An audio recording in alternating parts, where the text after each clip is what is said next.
No hay cena para mentirosos, anunció mamá, cerrando la cocina por tercer día. Papá asintió. Comerás cuando aprendas a respetar. La hermana añadió que algunos niños solo necesitan aprender a través de consecuencias severas. El hermano estuvo de acuerdo. Por fin alguien le está enseñando sobre la verdadera disciplina y los límites. La madre continuó. Algunos niños simplemente no merecen comida hasta que se disculpen sinceramente. Cuando me desmayé en la escuela, la enfermera me pesó y llamó inmediatamente al 911. Los hallazgos del hospital destruirían a mi familia para siempre. Me llamo Kimberly y viví con lo que todos creían que era una familia perfecta. Mis padres, Gregory y Evelyn Fletcher, eran pilares de nuestra pequeña comunidad de Indiana. Mi padre era un respetado agente de seguros. Mi madre era voluntaria en la iglesia y presidenta de la Asociación de Padres y Maestros, PTA. Mi hermana mayor, Melanie, tenía 17 años y era capitana del equipo de debate, mientras que mi hermano Preston, de 16, era el mariscal de campo estrella del equipo universitario de fútbol americano a pesar de ser estudiante de segundo año. Luego estaba yo. La decepción. No era atlética como Preston ni tenía el talento académico de Melanie. En el mejor de los casos, era un niño promedio, con una dislexia leve que dificultaba la escuela más de lo debido. Pero el verdadero problema eran mis calificaciones, o la falta de trofeos. El verdadero problema era que había empezado a cuestionarme las cosas. Empezó con algo pequeño. Pregunté por qué gastábamos tanto dinero en los torneos de debate de Melanie si no podía conseguir un tutor para mis dificultades con la lectura. Me pregunté en voz alta por qué Preston había recibido un coche para su 16º cumpleaños cuando Melanie y yo teníamos que caminar o tomar el autobús. Me preguntaba por qué se esperaba que yo hiciera la mayoría de las tareas del hogar mientras mis hermanos se concentraban en sus actividades importantes. Mis padres lo consideraban una falta de respeto e impaciencia. Mis hermanos estaban de acuerdo, sobre todo después de que mis padres empezaran a tratarlos aún mejor, en contraste con mi mala actitud. El punto de quiebre llegó un martes de marzo de mi segundo año. Había preguntado educadamente, pensé, si podía unirme al club de arte de la escuela. Requería una cuota de 50 pesos y se reunía 2 veces por semana después de clases. Había ahorrado dinero para cuidar niños. Mis padres tuvieron que pagar la cuota yo mismo. Para nada, dijo mamá sin buscar los ensayos de solicitud de Melanie para la universidad. Apenas puedes con tus responsabilidades actuales y tus notas son pésimas. Mis notas no son pésimas, he protestado. Tengo sobre todo abejas y mares, y además he estado trabajando muy duro. No te atrevas a contestarme, espetó. Esta es precisamente la clase de actitud irrespetuosa que ha estado envenenando esta casa. Papá levantó la vista de ayudar a Preston con sus videos de reclutamiento de fútbol. Tu madre tiene razón, Kimberly. Has sido muy desagradecida. Quizás necesites aprender a apreciar lo que tienes. Ahí fue cuando cometí mi error fatal. Dije, solo quiero hacer algo que me guste por una vez. Melanie tiene derecho a debate, Preston a fútbol, pero yo ni siquiera puedo tener nuestro club. La sala quedó en silencio. Melanie cerró lentamente su portátil. Preston pausó el video. Mamá se puso roja. ¿Cómo te atreves a compararte con tus hermanos?, susurró mamá. Se ganaron sus privilegios con la excelencia y el respeto. No eres más que una decepción. Estoy haciendo mi mejor esfuerzo. Dije, mientras se me saltaban las lágrimas. Solo quería decirte que eres una mentirosa, interrumpió papá. Si te esforzaras al máximo, tus notas serían mejores. Si fueras respetuosa, no cuestionarías nuestras decisiones. Eres manipulador y mentiroso, y estamos hartos. Fue entonces cuando mamá anunció lo que lo cambiaría todo, no hay cena para mentirosos. Hasta que no nos muestres el debido respeto y honestidad, no mereces comer en nuestra mesa.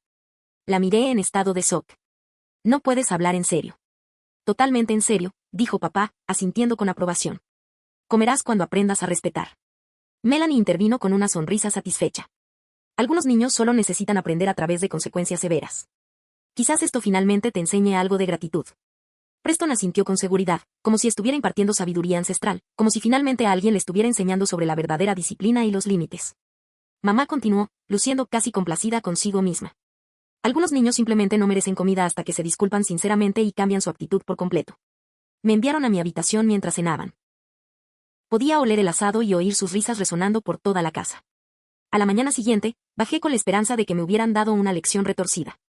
Seguramente no me dejarían morir de hambre. Pero la cocina era diferente. Mamá había instalado un candado en la puerta de la despensa la noche anterior. El refrigerador tenía candado. Incluso el frutero había desaparecido. Buenos días, cariño, le dijo mamá alegremente a Melanie, que estaba comiendo panqueques con tocino. ¿Dormiste bien? Me quedé allí en pijama, con el estómago rugiendo. ¿Puedo desayunar? La temperatura en la habitación bajó 10 grados. ¿Has aprendido a respetar lo que se debe?, preguntó papá sin levantar la vista del periódico. Perdón por preguntarte, dije en voz baja. Eso no es una disculpa de verdad, dijo Melanie, mientras el tenedor le chorreaba. Una disculpa verdadera asume la responsabilidad y demuestra comprensión del daño causado. Necesitas entender por qué tu comportamiento fue tan hiriente e irrespetuoso, añadió mamá. Hasta que puedas demostrar un arrepentimiento genuino y un compromiso para cambiar, tendrás que pasar hambre. Intenté discutir, pero papá me interrumpió. Esta es precisamente la actitud que te metió en esta situación. Cada palabra desafiante demuestra que estamos haciendo lo correcto. Se fueron a trabajar en la escuela, dejándome solo con los armarios cerrados y el estómago vacío. En la escuela, me daba vergüenza contarle a nadie lo que pasaba. Usé el dinero del almuerzo para comprarme un sándwich pequeño, pero apenas me calmó el hambre. Cuando llegué a casa, los candados seguían allí. Al tercer día, me estaba desesperando. Había conseguido comprar unas galletas y una manzana pequeña con lo que me quedaba del dinero de niñera, pero me quedaban menos de $2. El hambre era constante ahora, una falta de apetito que me dificultaba concentrarme en clase. Esa mañana, lo intenté de nuevo. Por favor, supliqué. Lo siento mucho. Ahora entiendo que fui irrespetuoso. ¿Podrías darme un poco de cereal, por favor? Mamá me miró con aire evaluativo. ¿De verdad lo sientes o solo tienes hambre? Lo siento mucho, mentí. La verdad es que estaba furiosa y asustada, pero también me moría de hambre. No te creo, dijo simplemente. Solo intentas manipularnos con lágrimas falsas y palabras vacías. Una disculpa verdadera sale del corazón, no del estómago. Melanie asintió con sabiduría mientras untaba mantequilla en su tostada. Siempre se nota cuando Kimberly finge. Tiene una mirada desesperada. El hecho de que te centres en la comida en lugar de reflexionar genuinamente sobre tu comportamiento demuestra que no has aprendido nada, presionó y añadió, llenándole el plato de huevos y salchichas. Papá dobló el periódico y me miró con lo que probablemente creía sabiduría paternal. El castigo no es efectivo si cedemos en el momento en que la situación se pone un poco incómoda. Comerás cuando hayas aprendido la lección. Apenas sobreviví a la primera hora. Durante la segunda hora de inglés, las palabras en la página se mezclaban constantemente. Siempre me había costado leer debido a mi dislexia, pero ahora las letras parecen bailar y difuminarse de maneras que nunca antes había experimentado. La señora Thompson, mi profesora de inglés, me vio tambaleándome en el asiento. Kimberly, ¿te sientes bien? Te ves pálida. Estoy bien, murmuré, pero no estaba bien. La habitación daba vueltas y me zumbaban los oídos. La tercera hora era la clase de gimnasia. El entrenador Williams nos hizo correr vueltas, y llegué a la mitad de la pista antes de que se me nublara la vista. Disminuí la velocidad hasta caminar, pero luego me detuve por completo, con las manos en las rodillas y jadeando. Fletcher. El entrenador Williams gritó. Una vez que me detuve. Intenté responder, pero no me salían las palabras. El mundo se tambaleó, y lo último que recuerdo fue el sabor a tierra y los gritos de mis compañeros. Me desperté en la enfermería con la señora Patterson, la enfermera de la escuela, cubriéndome con expresión preocupada. Tenía un paño frío en la frente y un tensiómetro en el brazo. Aquí tienes, dijo con dulzura. Nos diste un buen susto. ¿Cómo te sientes? Cansado, grazné. Sentía la boca como papel de lija. ¿Cuándo fue la última vez que comiste algo, cariño? La pregunta me dio un puñetazo en el estómago. No podía decirle la verdad. ¿Qué sería de mi familia? A pesar de todo, no quería destruirlos. Desayuné, mentí semanalmente. La señora Patterson frunció el ceño y revisó su portapapeles. Kimberly, necesito que seas honesta conmigo. Te desmayaste en la clase de gimnasia, tienes la presión arterial extremadamente baja y presentas síntomas de deshidratación y desnutrición. ¿Cuándo fue la última vez que tomaste un Fomile? Miré fijamente las placas del techo, contando los agujeros en los paneles acústicos. 27 en la placa justo encima de mí. Kimberly, la señora Patterson dijo con más firmeza, te voy a pedir que te subas a la báscula. Quise negarme, pero estaba demasiado débil para discutir. La señora Patterson me ayudó a llegar a la báscula que estaba en un rincón de la oficina. Doy un paso sin reticencia. Movió las pesas, frunció el ceño, mordisqueó, las revisó y las volvió a mover. Su rostro palideció. Kimberly, has perdido 5 kilos desde tu último chequeo médico en septiembre. Eso fue hace 6 meses. Para una chica de tu edad y estatura, esto es sumamente preocupante. ¿Ha sido difícil estar en casa últimamente? Me di cuenta de que me estaba dando una oportunidad para decir la verdad sobre algo más que los últimos 3 días. La pérdida de peso ahora tenía sentido. Había habido otros castigos, otras comidas salteadas, otras veces que me mandaron a la cama sin cenar por diversas infracciones. El confinamiento de 3 días fue solo la versión más extrema de algo que había ido sucediendo gradualmente. Me ayudó a volver al baño y luego se dirigió a su escritorio. La vi contestar el teléfono con manos temblorosas. Necesito llamar a tus padres, dijo. Por favor, no, susurré, pero ya estaba marcando. Escuché su parte de la conversación con creciente temor. ¿Señora Fletcher? Soy la señora Patterson de la preparatoria. Sí, la enfermera de Kimberly. Se desmayó hoy durante la clase de gimnasia y estoy muy preocupada por su salud. No, señora, Esto no puede esperar hasta después del trabajo. Necesito que venga a la escuela inmediatamente. Hubo una larga pausa. Señora, con todo respeto, su hija ha perdido 5 kilos y presenta síntomas de desnutrición severa. Se trata de una emergencia médica.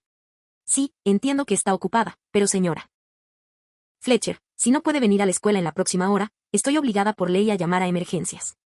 Otra pausa, y luego la voz de la señora Patterson se volvió fría y profesional. Ya veo. En ese caso, llamaré al 911 ahora mismo. Su hija necesita atención médica inmediata. Los paramédicos llegaron en 10 minutos. Mamá apareció justo cuando me subían a la ambulancia, con una expresión de profunda preocupación y confusión que parecía genuina para cualquiera que no supiera nada. No lo entiendo, les dijo a los paramédicos. Ha estado comiendo normalmente en casa. Tal vez tenga un trastorno alimenticio. Ya saben cómo se preocupan las adolescentes con su peso. Quería gritar, pero estaba demasiado débil y la máscara de oxígeno lo impedía. Capté la mirada de la señora Patterson a través de la ventanilla de la ambulancia. Escribía con furia en su cuaderno, y pude ver que no le creía a la actuación de mamá. En el hospital, me conectaron a 4 fluidos y me hicieron lo que parecieron cientos de pruebas: análisis de sangre, análisis de orina y evaluación psicológica. Mamá se quedó a mi lado, actuando a la perfección como una madre preocupada. No entiendo cómo pasó esto. Les decía a los médicos y enfermeras que parecía estar bien en casa. Ha estado comiendo con normalidad. ¿Quizás ha estado vomitando a escondidas? He oído hablar de chicas que hacen eso.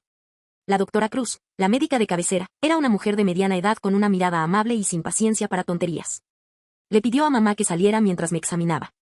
Kimberly, dijo en voz baja, necesito que me digas la verdad. ¿Cuándo fue la última vez que comiste como es debido? Miré hacia la puerta, donde mamá paseaba por el pasillo. Sé que tienes miedo, dijo el doctor William. Pero aquí estás a salvo. Pase lo que pase en casa, podemos ayudarte. Pero necesito la verdad. Algo en su voz me arrancó el miedo. Quizás fue el cansancio, o el alivio de estar finalmente en un lugar donde los adultos parecían preocuparse por mi bienestar, pero la historia salió a borbotones. 3 días sin comer. Los armarios cerrados. El castigo por faltar al respeto. Toda la dinámica retorcida de mi supuesta familia perfecta. También le conté sobre el patrón, como las comidas perdidas se habían convertido en castigos cada vez más comunes durante el último año, como la pérdida de peso había sido gradual hasta esta escalada extrema final. La doctora Cruz escuchó sin interrumpir, tomando notas. Cuando terminé, se quedó callada un buen rato. Kimberly, quiero que sepas que lo que te pasó no fue un castigo normal. Es abuso. Presenta síntomas de desnutrición crónica y deshidratación aguda. Tu cuerpo ha estado bajo estrés durante mucho más tiempo que estos últimos 3 días. El doctor Cruz llamó a la trabajadora social, Verónica Hayes, quien me entrevistó de nuevo mientras mamá esperaba afuera. Esta vez, conté una historia completa, incluyendo el patrón de abuso emocional y las crecientes restricciones alimentarias que se habían acumulado durante meses. Este parque fue minucioso. Me preguntó por mis hermanos, mi rutina diaria, mi rendimiento escolar y la dinámica familiar. Tomó fotos de mi estado y documentó todo meticulosamente. Cuando por fin dejaron entrar a mamá, se puso manos a la obra. Doctor, estoy muy preocupada por Kimberly.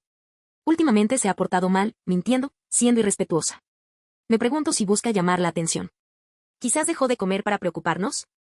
El doctor Cruz miró a mamá con un disgusto apenas disimulado. Señora Fletcher, su hija sufre de desnutrición crónica y deshidratación severa. Su cuerpo muestra signos de estrés prolongado y privación intermitente de alimentos.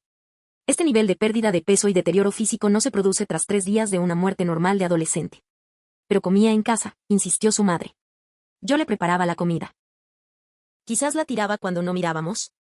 Qué interesante, intervino la señora Park, porque Kimberly mencionó que los armarios de la cocina y el refrigerador estaban cerrados. ¿Puedes explicarlo? Observé cómo la cara de mamá cambiaba por varias expresiones antes de quedar en una de confusión herida. ¿Cerrada? No sé a qué se refiere. No cerramos la cocina con llave. Entonces, si visitáramos tu casa ahora mismo, ¿no encontraríamos ninguna cerradura en los armarios ni en el refrigerador? Insistió la señora Park. La pausa de mamá fue simplemente demasiado larga. Claro que no. Eso sería abuso. 2 horas después, la señora Park llegó a nuestra casa con un policía y una orden judicial. Papá, Melanie y Preston ya estaban en casa, después de que mamá los llamara. No estuve presente en esta parte, pero me enteré más tarde por el informe policial y por esta otra. Los candados de los armarios de la cocina y el refrigerador seguían puestos. En el armario del dormitorio de mis padres, encontraron las llaves en el llavero de mamá, junto con un cuaderno donde ella había estado anotando mis problemas de actitud y mis intentos de corregirlos. El cuaderno era condenatorio. Anotaciones como, 3er día de restricción alimentaria, sujeto a un desafiante, sin mostrar remordimiento genuino, y que debía mantener la constancia y el castigo para lograr la modificación de conducta. Había estado tratando mi inanición como un experimento científico. Al confrontarlo con las pruebas, papá intentó alegar que estaban protegiendo la comida de mi trastorno alimentario compulsivo. Melanie dijo que intentaban ayudarme a bajar de peso porque estaba engordando. Preston, Dios lo bendiga, fue el único que pareció darse cuenta de la gravedad de la situación y simplemente guardó silencio. La señora Park encontró más evidencia de la disfunción familiar. Mi habitación era sencilla en comparación con las de mis hermanos. Mientras que Melanie tenía una computadora, una estantería llena y paredes decoradas, y Preston tenía equipo deportivo, pósteres y aparatos electrónicos, mi habitación contenía poco más que una cama, muebles básicos y algunos libros viejos. El refrigerador contaba su propia historia. Estaba lleno de comida, yogures caros con el nombre de Melanie, batidos de proteínas para Preston o incluso sobras de restaurantes en los que nunca había estado. Pero no había nada que pudiera considerarse mío, ningún alimento que se ajustara a mis preferencias o necesidades dietéticas. Pasé 4 días en el hospital mientras me rehidrataban y reintroducían lentamente la alimentación. Durante ese tiempo, la investigación se amplió. El Servicio de Protección Infantil, CPS, entrevistó a mis profesores, quienes admitieron haber notado cambios en mi comportamiento y apariencia, pero no supieron interpretarlos. La señora Thompson dijo que me distraía y cansaba cada vez más en clase. El entrenador Cruz informó que mi rendimiento atlético había disminuido drásticamente. Varios profesores mencionaron que me veía retraído y triste, pero lo atribuyeron a problemas típicos de la adolescencia. El consejero escolar, el señor Davis, se sintió fatal. Kimberly siempre fue tan callada y educada, les dijo a los investigadores. Nunca causó problemas ni pidió ayuda. En retrospectiva, eso podría haber sido una señal de alerta, pero parecía estar lidiando con la situación. Lo que realmente selló el destino de mi familia fue la entrevista de Melanie con una trabajadora social. Mi brillante hermana, campeona de debates, aparentemente no se dio cuenta de que presumir de los métodos de disciplina afectiva de la familia se consideraría una prueba de abuso en lugar de una buena crianza. Le contó a la señora Park, con evidente orgullo, como por fin habían encontrado una consecuencia que me funcionaba. Describió mis reacciones a la restricción alimenticia como prueba de que por fin estaba aprendiendo a respetar. Incluso mencionó que habían estado documentando mi progreso para ayudar a otras familias con niños con dificultades. La entrevista de Preston fue diferente. Cuando le preguntaron sobre la situación, rompió a llorar y admitió que se había sentido incómodo con el castigo, pero que no sabía qué hacer. Sus padres dijeron que era necesario, repitió una y otra vez. Dijeron que Kimberly necesitaba aprender. Los cargos cayeron con fuerza. Mamá y papá fueron arrestados por abuso infantil, poner en peligro a un menor y negligencia infantil. Las cerraduras, el cuaderno y las pruebas médicas hicieron que el caso fuera irrefutable. Los medios locales recogieron la noticia. El titular que destruyó la reputación que tanto habían forjado fue el arresto de un agente de seguros local y su esposa por dejar morir de hambre a su hija. Papá perdió su trabajo inmediatamente. A mamá la despidieron de su puesto como presidenta de la Asociación de Padres y Maestros, PTA, y le prohibieron ser voluntaria en la iglesia. Me pusieron en un hogar de acogida temporal mientras decidían qué hacer con Melanie y Preston. Tenían edad suficiente para quedarse en casa bajo la supervisión de mi abuela materna, pero yo no podía volver. Mi familia de acogida, los Johnson, eran personas amables que se especializaban en acogidas de emergencia. La señora Johnson era maestra y el señor Johnson trabajaba para el Departamento Estatal de Servicios Sociales. Comprendieron el trauma y fueron pacientes con mi recuperación. La primera vez que la señora Johnson me preguntó qué quería desayunar, empecé a llorar. No porque estuviera triste, sino porque nadie me había preguntado qué quería comer desde hacía tiempo. Vivir con los Johnson fue un cambio inesperado. Después de años de estar en la cárcel, vigilando constantemente mis palabras y acciones para evitar castigos, de repente tener adultos que realmente se preocupaban por mi bienestar fue casi abrumador. La primera semana fue la más difícil. La señora Johnson me hacía preguntas sencillas como ¿qué tal la escuela? O ¿qué quiere cenar? Y yo me paralizaba, intentando encontrar la respuesta correcta que no me metiera en problemas. Tardé días en darme cuenta de que no había una respuesta incorrecta, que preguntaba porque de verdad quería saber. El señor Johnson se dio cuenta de que acumulaba comida en mi habitación. En lugar de enojarse o hacerme tirarlo, me sentó y me explicó con cariño que siempre habría comida, pero que nunca más tendría que preocuparme por pasar hambre. Es normal, dijo con cariño. Muchos niños que vienen aquí hacen lo mismo. Tómate todo el tiempo que necesites. Me presentaron a su otra hija adoptiva, María, que tenía 16 años y llevaba 8 meses con ellos. María tenía su propia historia de trauma familiar y se convirtió en una hermana mayor para mí. Me enseñó cosas que parecían obvias pero que nunca me habían explicado, como pedir ayuda con la tarea sin parecer desafiante y expresar preferencias sin sentirme culpable. Lo más difícil, me dijo María una noche mientras nos pintábamos las uñas en su habitación, es aprender que se permite ocupar espacio. Que tus pensamientos y sentimientos importan. Que no hay que ganarse la decencia humana básica. Tenía razón. Había pasado tanto tiempo intentando minimizarme para ser lo más pequeño y pasar desapercibido posible, que había olvidado que se me permitía existir plenamente. Regresar a la escuela después de la hospitalización fue brutal. Todos sabían lo que había sucedido. El arresto había sido noticia de primera plana en nuestro pequeño pueblo. Algunos compañeros se mostraron comprensivos, pero otros parecían pensar que yo me lo había buscado o que estaba exagerando. Lo peor fue encontrarme con mis antiguos amigos, los pocos que tenía. Ya no sabían cómo hablarme. Algunos me evitaban por completo, mientras que otros me trataban como si fuera de cristal, hablándome con un tono cauteloso y compasivo que me hacía querer desaparecer. Pero también hubo aliados inesperados. La señora Thompson, mi profesora de inglés, se convirtió en una firme defensora de mis derechos. Trabajó conmigo después de la escuela, ayudándome a ponerme al día con el trabajo que me había perdido y brindándome adaptaciones para mi dislexia que mis padres siempre se habían negado a implementar. Eres increíblemente brillante, Kimberly, me dijo durante una de nuestras sesiones. Tu mente simplemente procesa la información de forma diferente, y eso no es una debilidad. Algunas de las personas más creativas y exitosas del mundo son disléxicas. Por primera vez, alguien trataba mi diferencia de aprendizaje como algo con lo que trabajar, en lugar de como una prueba de mi incompetencia fundamental. La clase de arte se convirtió en mi refugio. El señor Park, el profesor de arte, era un hombre tranquilo que comprendía que a veces los estudiantes necesitaban expresar cosas que no podían expresar con palabras. Nunca me presionó para que hablara de mis dibujos, pero me animó a explorar diferentes medios y técnicas. Empecé con bocetos sencillos, principalmente paisajes y bodegones, temas neutros y seguros. Pero poco a poco, mi arte se volvió más personal. Dibujé imágenes de puertas cerradas, platos vacíos, cenas familiares con una silla vacía. El señor Park observaba estas imágenes con atención y asentía, comprendiendo su significado sin necesidad de explicaciones. Mientras me adaptaba a la vida con los Johnson, la investigación sobre mi familia se expandía de maneras que en aquel momento no entendía del todo. La señora Park, la trabajadora social, se había puesto en contacto con los servicios de protección infantil de otros estados donde habíamos vivido anteriormente, buscando patrones de comportamiento. Lo que encontró fue inquietante, pero no del todo sorprendente. En Ohio, donde vivíamos cuando yo estaba en secundaria, un profesor había presentado una denuncia preocupada por mis frecuentes ausencias y el bajo rendimiento académico.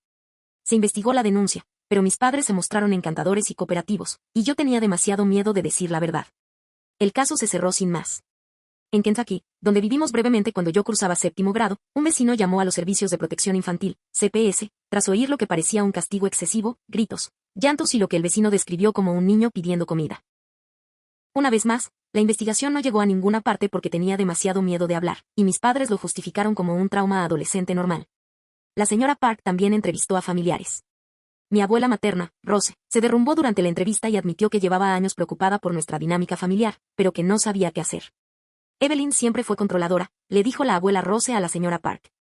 Incluso de niña, necesitaba que todo fuera perfecto, que todos se comportaran exactamente como ella esperaba.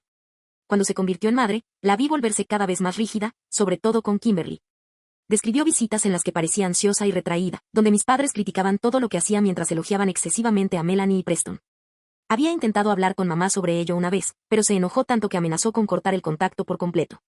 Debería haber hecho más, dijo la abuela Rose entre lágrimas. Debía haber llamado a alguien, debía haber insistido en pasar más tiempo a solas con Kimberly. Le fallé a esa niñita. Mis abuelos paternos habían fallecido cuando yo era pequeña, pero la señora Park entrevistó a mi hermana paterna, mi tía Carol. Su testimonio fue aún más dañino. La tía Carol describió una barbacoa familiar del verano anterior donde había visto a mi madre humillándome públicamente delante de toda la familia. Accidentalmente derramé un refresco en mi camisa, y mi madre me dio un sermón de 15 minutos sobre mi constante torpeza y mi incapacidad para hacer las cosas bien. Fue incómodo para todos, testificó la tía Carol. Kimberly se quedó allí, aguantando, con lágrimas en los ojos, mientras Evelyn la reprendía delante de primos, tíos, todos. Cuando intenté intervenir, para decir que solo fue un accidente, Evelyn se volvió hacia mí y me dijo que no entendía lo difícil que era criar a Kimberly. También mencionó que, durante esa misma visita, se dio cuenta de que Kimberly era la única niña que debía limpiar después de la barbacoa mientras Melanie y Preston jugaban con sus primos. Cuando se ofreció a ayudarme, mi madre intervino rápidamente, diciendo que las tareas domésticas formaban parte de mi formación personal y que ayudarme socavaría la lección. El arresto y la investigación posterior conmocionaron a nuestra pequeña comunidad de Indiana. La imagen pública de mis padres había sido tan cuidadosamente construida que al principio mucha gente se negó a creer las acusaciones. La iglesia donde mi madre había sido voluntaria estaba dividida. Algunos miembros se unieron para apoyarla, insistiendo en que las acusaciones debían ser exageradas o que yo, de alguna manera, había provocado la situación. Organizaron círculos de oración para mis padres y recaudaron fondos para su defensa legal. Pero otros, en particular quienes trabajaban con niños, empezaron a reconsiderar sus interacciones con nuestra familia. La maestra de la escuela dominical comentó que siempre me había parecido extrañamente madura y arrepentida para una niña de mi edad, y que nunca pedía meriendas durante los largos servicios religiosos, ni siquiera cuando otros niños tenían hambre. La señora Patterson, la enfermera de la escuela, empezó a conectar puntos que antes no había reconocido. Se dio cuenta de que había ido a su consultorio con frecuencia durante el último año con molestias vagas, dolores de cabeza, dolores de estómago, la teca. Ahora parecía que podrían haber sido síntomas de estrés crónico y privación intermitente de alimentos. Siempre era tan amable y se disculpaba por robarme el tiempo, dijo la señora Patterson a los investigadores. Pedía solo una galleta salada para su malestar estomacal y se la comía como si se estuviera muriendo de hambre. Pensé que era una de esas niñas que se olvidaban de desayunar, pero ahora me pregunto cuántas comidas se saltaba en realidad. El consejero de la escuela secundaria, el señor Davis, también comenzó a analizar sus interacciones conmigo con una nueva perspectiva. Había notado en mi expediente que yo era inusualmente maduro y autosuficiente, y que me resistía a hablar de asuntos familiares. Lo que él había interpretado como independencia ahora parecía el de un niño que había aprendido a no pedir ayuda. Sus compañeros de baile en la agencia de seguros se quedaron atónitos, pero empezaron a recordar comentarios preocupantes que había hecho sobre la crianza. Su secretaria recordaba que bromeaba sobre tener que quitarme mi actitud arrogante al elogiar a Melanie y Preston por ser niños de verdad mientras me llamaba la niña problemática. Un compañero de trabajo testificó que papá había dicho una vez, con orgullo paternal, que él y mamá habían descubierto cómo hacer que la disciplina me perdurara, insinuando que los castigos anteriores no habían sido lo suficientemente severos. Mientras yo empezaba a recuperarme y a estar en acogida, Melanie lidiaba con las consecuencias del arresto de nuestros padres. Como la niña mimada que nunca había enfrentado consecuencias por sus actos, no estaba en absoluto preparada para las consecuencias sociales. Sus solicitudes universitarias se vieron afectadas cuando el orientador se vio obligado a incluir información sobre la situación familiar. Varias escuelas que inicialmente mostraron interés se mostraron reticentes a admitir a un estudiante de una familia tan controvertida. Melanie había cumplido 18 años apenas 2 semanas antes del inicio del juicio, lo que significaba que era legalmente mayor de edad al momento de declarar. Esto jugó en su contra, ya que el tribunal trató sus declaraciones como las de una adulta que debería haber sabido más, y no las de una niña manipulada. Sus compañeros de debate y sus profesores empezaron a ver sus argumentos previos sobre la responsabilidad personal y el amor duro desde una nueva perspectiva. Los comentarios que había hecho en los debates sobre cómo algunas personas necesitan consecuencias más severas para aprender a comportarse bien ahora se percibían como un reflejo de la dinámica abusiva de su propia familia. Lo peor para Melanie fue darse cuenta de que su identidad cuidadosamente construida como la hija perfecta se basaba en mi sufrimiento. La habían recompensado por participar en mi abuso, la habían elogiado por su madurez al apoyar mi castigo y la habían puesto como ejemplo de lo que yo debía aspirar a ser. Pero en lugar de reconocerlo y sentir culpa o remordimiento, Melanie insistió en su postura original. Empezó a decirle a cualquiera que le escuchara que yo era manipuladora y que me había hecho la víctima para destruir a nuestra familia. Afirmó que el castigo había funcionado, que por fin estaba empezando a mostrar respeto y que la intervención había interrumpido una importante formación de carácter. Preston me contó más tarde que Melanie había intentado convencerlo de que apoyara su versión de los hechos para testificar que nuestros padres habían sido cariñosos y que yo había sido el problema. Cuando él se negó, ella lo acusó de haber sido manipulado por trabajadores sociales y de traicionar a la familia.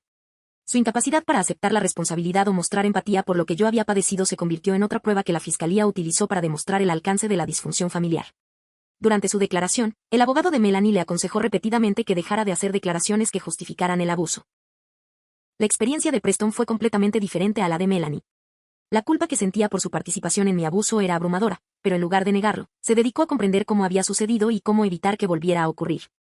Su terapeuta, el Dr. Thompson, le ayudó a comprender que nuestros padres lo habían manipulado tanto como a mí, solo que de forma diferente.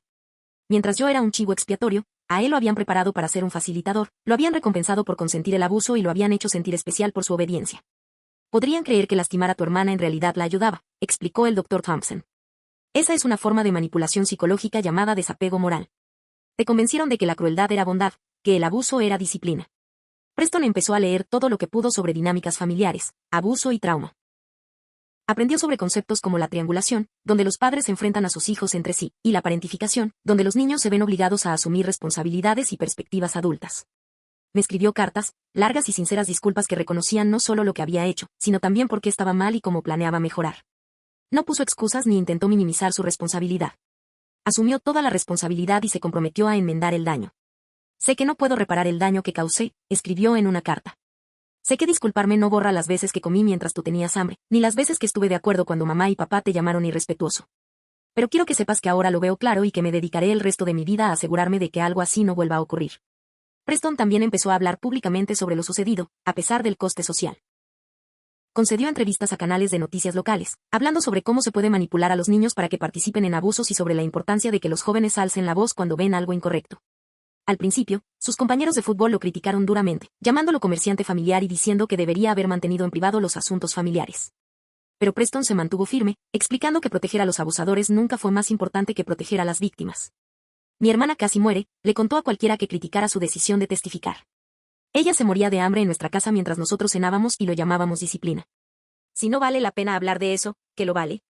El juicio fue un circo mediático en nuestro pequeño pueblo. Mamá y papá contrataron a un abogado caro que intentó presentarme como una adolescente problemática que había manipulado la situación. Afirmaron que tenía un trastorno alimentario y que les había ocultado mi restricción alimentaria. Esta estrategia fracasó estrepitosamente cuando la fiscalía presentó la prueba del cuaderno y las declaraciones grabadas de Melanie. Es difícil alegar ignorancia cuando tu propia hija está grabada describiendo la estrategia familiar para lidiar con mi falta de respeto. La evidencia médica fue abrumadora. El doctor Cruz testificó que mi condición era consistente con una restricción alimentaria prolongada y estrés crónico, no un trastorno alimentario. Un psiquiatra explicó cómo el abuso psicológico había sido tan dañino como la negligencia física. La señora Patterson, enfermera de mi escuela, dio un testimonio emotivo sobre encontrarme desmayada y la llamada telefónica con mamá. Le preocupaba más faltar al trabajo que la emergencia médica de su hija, según declaró al jurado. Pero el testimonio más dañino provino de una fuente inesperada, Preston. Mi hermano había estado luchando con la culpa desde el arresto. A pesar de ser menor de edad, pidió testificar sobre lo que realmente había sucedido en nuestra casa.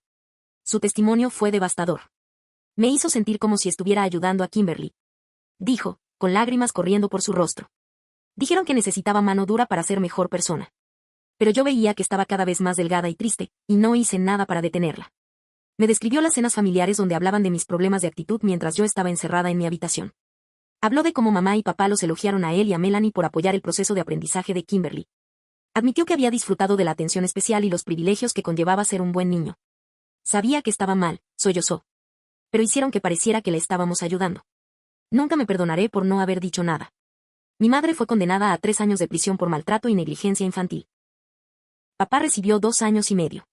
La jueza fue particularmente severa en sus declaraciones sobre la sentencia, aunque señaló que, al ser primerizos, recibían sentencias algo reducidas con la expectativa de libertad condicional supervisada al ser liberados. Los acusados usaron la comida como arma contra su propio hijo, dijo. Convirtieron la necesidad humana más básica en una herramienta de tortura psicológica.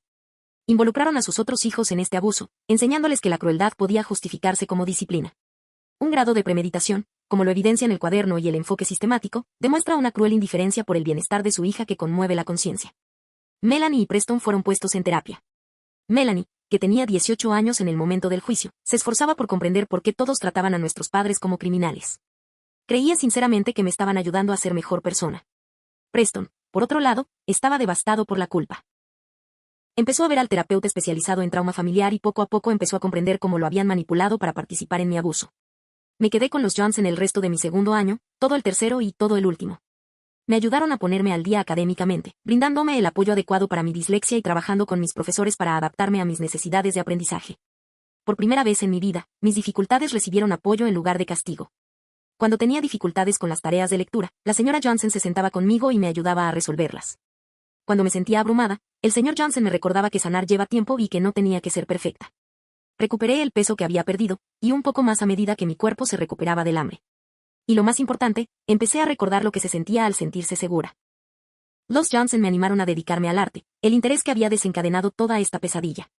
Me uní al club de arte al que originalmente quería unirme y descubrí que tenía un verdadero talento para el dibujo y la pintura. El arte se convirtió en mi terapia, una forma de expresar sentimientos que no podía expresar con palabras. Ahora tengo 22 años y me acabo de graduar de la universidad con un título en arteterapia. Quiero ayudar a otros jóvenes que han pasado por lo que yo viví. Todavía vivo con las consecuencias del trauma, a veces siento ansiedad por la comida y me cuesta confiar en la gente, pero estoy sanando. Preston y yo hemos reconstruido nuestra relación. Él ahora está en la universidad, estudiando trabajo social. Dice que quiere ayudar a las familias antes de que lleguen al punto de quiebre que las horas les causaron. Hablamos con frecuencia y él ha sido un gran apoyo en mi recuperación. Melanie y yo ya no tenemos una relación. Ella todavía cree que nuestros padres intentaban ayudarme y que arruiné a la familia por no disculparme ni aceptar su disciplina. Ahora está casada y tiene un bebé, lo cual me aterra porque me preocupa cómo podría tratar a su hijo si no cumple con sus expectativas. Mamá y papá cumplieron sus condenas completas. Mamá fue liberada hace 2 años después de cumplir 3 años, y papá fue liberado hace 18 meses después de cumplir 2 años y medio. Se mudaron a otro estado inmediatamente después de ser liberados. Nunca se disculparon ni reconocieron que lo que hicieron estuvo mal. Por conocidos en común, he oído que todavía le dicen a la gente que fui un niño difícil que necesitaba límites firmes. La cuestión con la venganza es que, a veces, la mejor venganza es simplemente sobrevivir y prosperar. Mis padres intentaron desmoralizarme para hacerme creer que no valía nada y que merecía un castigo. Fracasaron. Ahora tengo una buena vida. Tengo amigos que se preocupan por mí, una carrera que me apasiona y un futuro lleno de posibilidades. He aprendido a confiar en mis propias percepciones y a defenderme. He aprendido la diferencia entre disciplina y abuso, entre amor y control. Mis padres lo perdieron todo, su reputación, su libertad, la relación con sus hijos, su lugar en la comunidad que tanto deseaban impresionar. Pero más que eso, perdieron la oportunidad de tener una verdadera relación con su hija. Eligieron su necesidad de control sobre su amor por mí, y esa decisión les costó todo. A veces pienso en eso, en lo diferentes que podrían haber sido las cosas si tan solo me hubieran escuchado cuando les pedí unirme a nuestro club.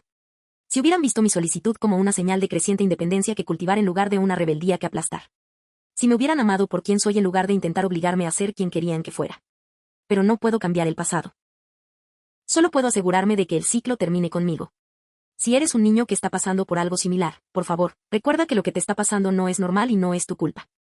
Los adultos que te quieren no usan la comida como castigo. No ponen a tus hermanos en tu contra. No te tratan como un problema a resolver, sino como una persona a la que amar. Un profesor talentoso, un orientador escolar, una enfermera o cualquier adulto de confianza. Sigue contándolo hasta que alguien te escuche.